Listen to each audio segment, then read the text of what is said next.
Hello guys, welcome back to the video. Joe here bringing you the next episode with my BPL review series. This time around we are reviewing the games that are played on the 19th and 20th of March. A feature game, Southampton versus Liverpool. A game that ended 3-2 to Southampton.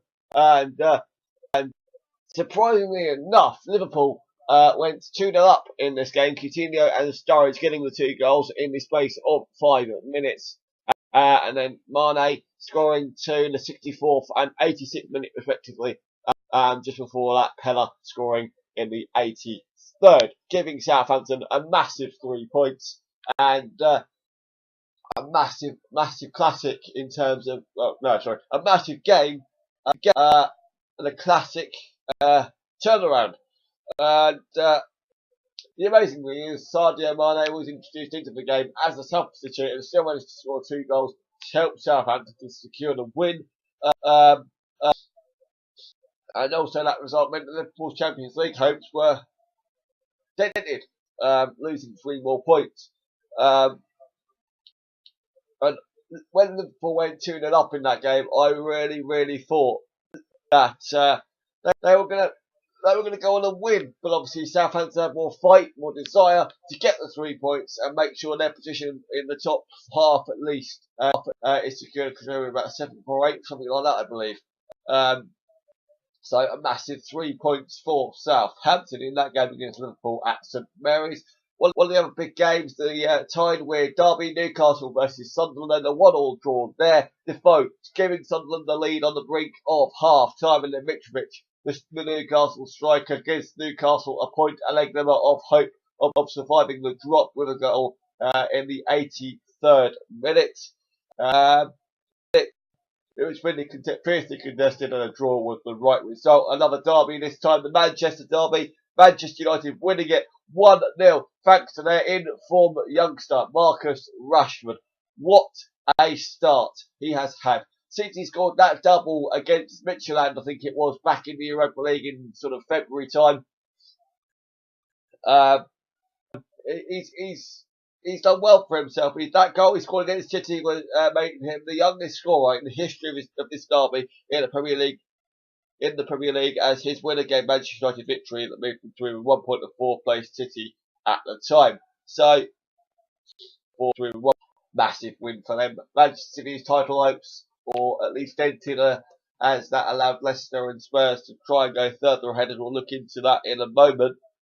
But a massive win there for Manchester United, and especially Louis van Gaal as well, as he's under the cosh a little bit due to results and the way he's playing the team and that sort of thing.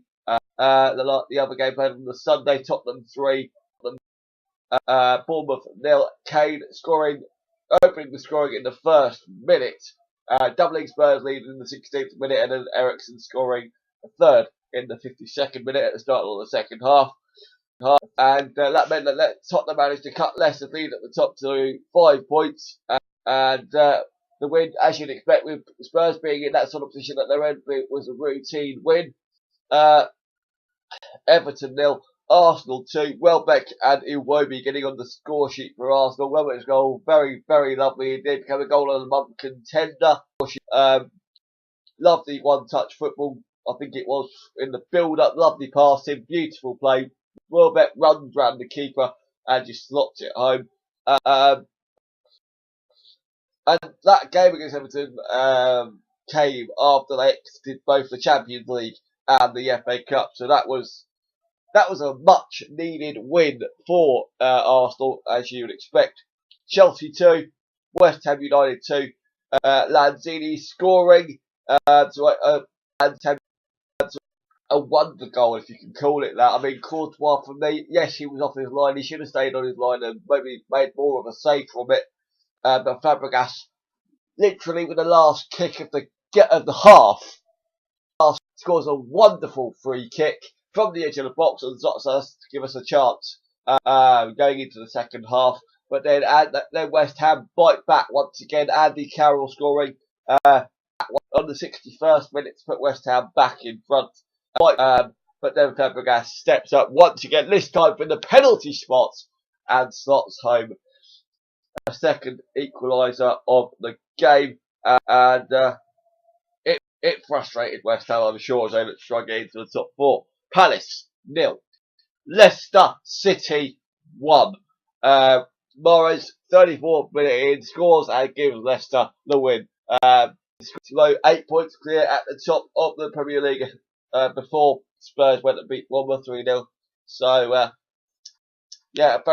Leicester, what can I say? Fantastic season. Winning the Premier League is what they want, what they deserve, surely.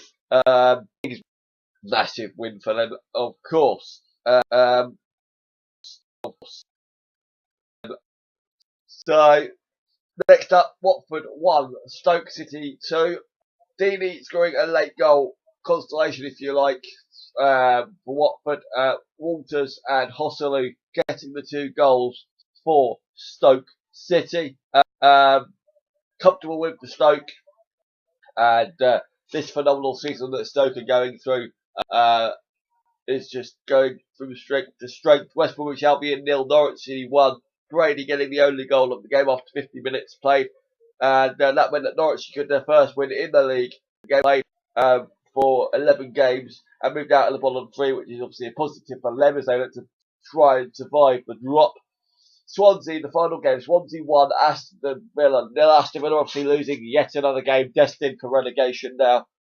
Fernandez scoring the only goal of the game for Swansea after 53 minutes. And that meant that Swansea took another massive stride closer to surviving the drop, which I'm sure they will anyway. But Aston Villa obviously them down and out. So thank you very much for watching this video, guys. Like, comment, subscribe.